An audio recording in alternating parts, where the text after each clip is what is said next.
আসসালামু আলাইকুম সম্মানিত দর্শক, আমরা সব দোষ সরকারের উপর চাপিয়ে দিলে এটা হবে আমাদের বোকামি।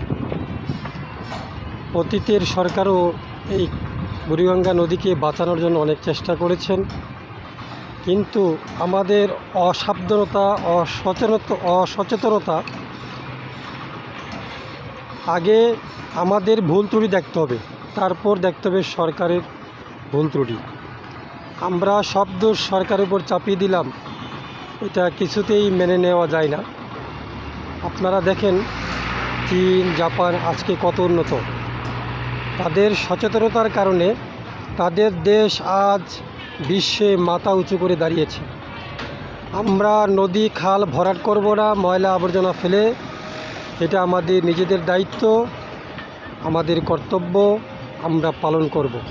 আমরা যদি সকল দোষ সরকারের উপর চাপিয়ে দেই, এটা হবে আমাদের জন্য বোকামি।